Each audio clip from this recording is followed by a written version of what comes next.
सब पत्थर ही है, पर एक मूर्ति का है और एक सीढ़ी का है। एक के जीवन की तपस्या है साधना, और एक के जीवन की तपस्या थोड़ी कम है। एक के जीवन में उसने सबको स्वीकार कर लिया है, सम्मिलित कर लिया है, कांटों को भी, फूलों को भी, अच्छे को भी, बुरे को भी, रात को भी, प्रकाश को भी, सबको सम्मिलित कर लिया है, सहज उसने स्वीकार कर लिया है। और एक इसलिए रो रहा है कि उसने भी स्वीकार नहीं किया है। एक अच्छे को स्वीकार कर लेता है, बुरे के लिए रोता है।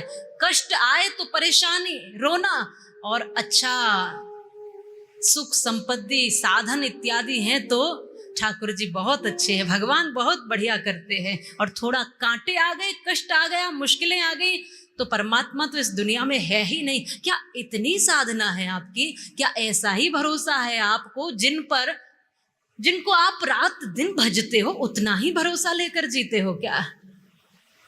इसका मतलब अभी हमने एक पक्ष को स्वीकार, पत्थर तो हम है पर अभी सीढ़ी के बने हैं, अभी मूर्ति बनना बाकी है। उतना ही अंतर है। और जब मूर्ति बन जाते हैं, माने जब देने लायक हो जाते हैं, तब देना नहीं पड़ता, जो उसके सानिध्य में आता है फिर अपने आप वो सुख चैन पाता है। उदाहरण के लिए आप समझ लीजिए कि जब नदी के किनारे बैठोगे तो नदी से मांगना नहीं पड़ेगा कि शीतलता दो, अपने आप किनारे बैठोगे, पास बैठोगे जल के तो शीतलता मिल ही जाती है।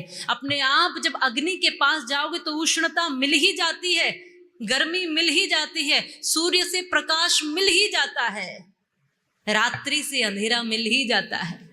तो जिस सानिध्य में बैठोगे वहां कहना नहीं पड़ेगा, वहां से अपने आप वो वयार ऐसी चलेगी कि आपका जीवन कल्याणमय हो जाएगा।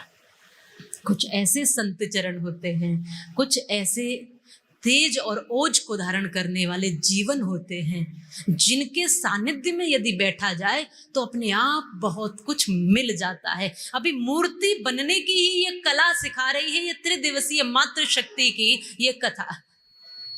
वही बनना है हमको कि कुछ बनकर किसी को दिया जा सके, यही सत्य है।